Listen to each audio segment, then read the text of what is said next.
Goodness, it's all shift. It's Mr. Barr. I'm going to play a tune called The Heathery Breeze.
So that's the header breeze.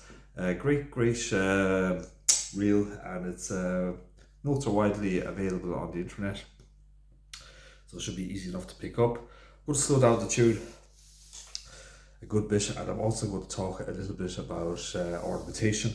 So I'm using some. The first thing to do is know the layout of your concertina. I keep saying that, but just know where all the notes are, because when I first started playing years and years ago, when I was a youngster or a young person, I used to play with using the middle rows only, which of course kind of restricted the technical type of things that you can do. So I almost had to really learn a lot of the tunes that I was playing at the time to be aware of the inside, particularly the inside rows. So a lot of the modern players now use the high Ds and high Es on the inside row, C naturals on the inside row as well. So it's just to have that awareness of your concertina, because that's what makes it easier in terms of playing. So for example, what I mean by that is when I was first learning, I used to play the high Gs using my third finger, for example, and the high E on the left hand side and the high E next to it, high D on the pull, C and a natural. Well, when actually you've got high E and high D, or the C natural on the left hand side as well. I'm just giving an example. So basically, just know where all the notes are. Most players and most tunes play the high E's and high D's in general on the inside row here. And I'm just saying about the more modern players. I'm not saying it's incorrect to play on the other side. It's just it gives you more efficiency, I suppose, really, in terms of playing. Okay, so we'll play really slow. I might talk about a little bit about ornamentation. So this tune is larger. This tune is a G. So if you're ornamenting tunes, you need to know the key that the tune is in as well, and change the ornaments to suit that sometimes. But safe things, I'm using double octave playing, like low G and G together.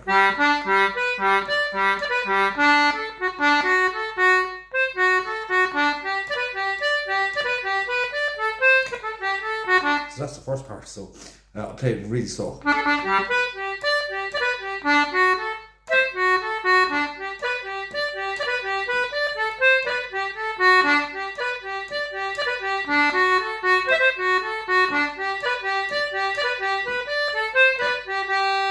So I'm doing a kind of cuts, which is just putting a high B before a high D before the B so it's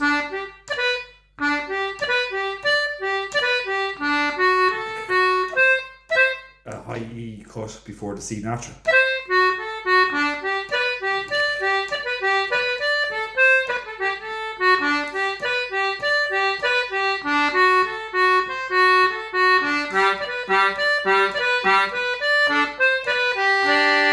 Second part.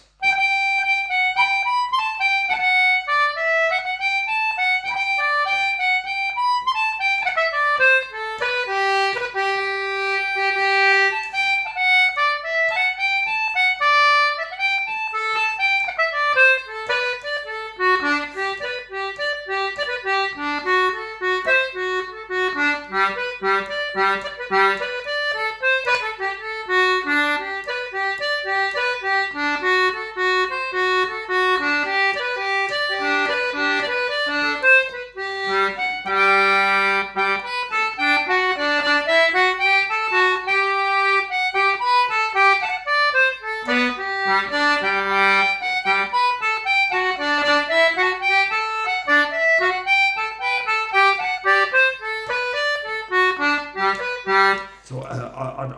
you could use a lot of the double octave playing on the second part. That's just playing the high notes and the low notes together, and it's a simple thing that you could use, which is can be quite effective. Again, I'm using some grace notes on the second part. So high G's. I'm just grace noting, say, two high G's with a high B in between. So instead of going.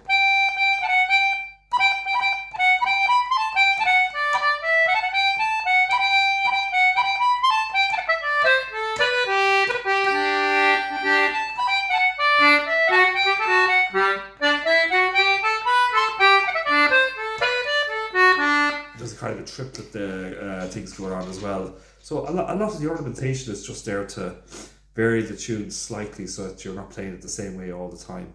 The rhythm is the most important thing, obviously, the melody, and other techniques you can use is put in. I love putting in pauses in the notes, especially on the concertina. So instead of going, so it makes it more kind of staccato, I suppose.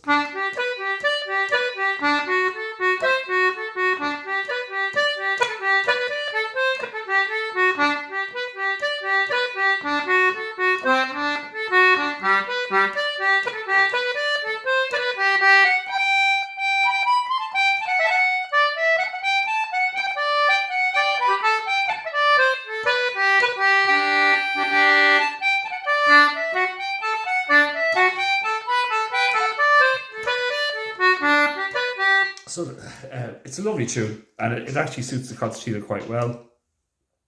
And the first part, I'm actually using the D's and C naturals on the right hand side, and then on the second part I start using the D's on the left hand side. So, but again, it's up to yourself. So I suppose in terms of playing, you try and build up the dexterity in your fingers, so and fingering systems around the concertina, so you can shift around, and then you're just concentrating, keeping rhythm, the melody, and then the ornamentation is just kind of a few tricks.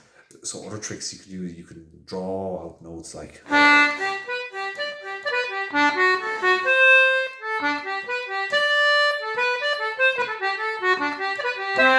Something like that. So there's lots of things you can do.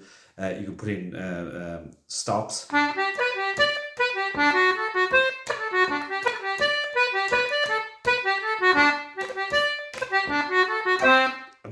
I'm probably overemphasizing that as well, but it just means gives you extra kind of way of thinking around the tune, particularly around ornamentation and developing your own style on that.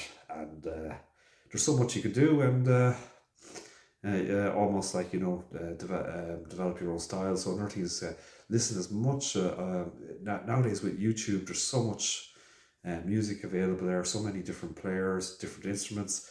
So it really makes it very much easier to learn tunes than what it was in, say, the older days, or when I was growing up. So again, the Headry Breeze. And I think I learned this tune from Anne McAuliffe in County Kerry, so we shall have a shot of it again.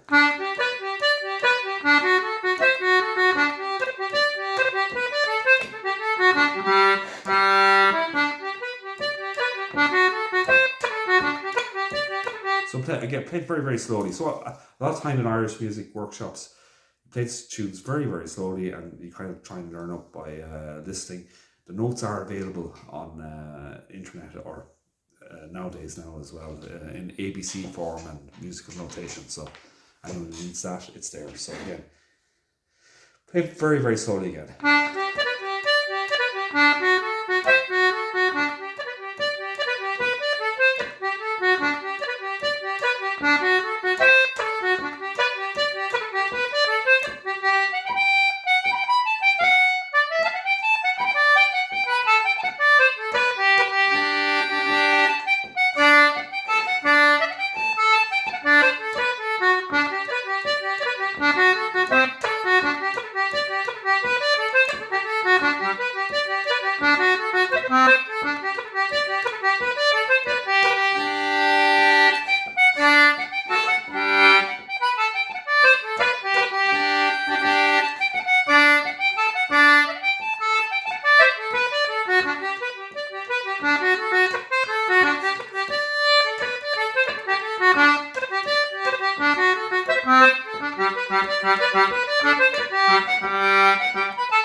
So that's the basic tune. So I'll just play it normally now.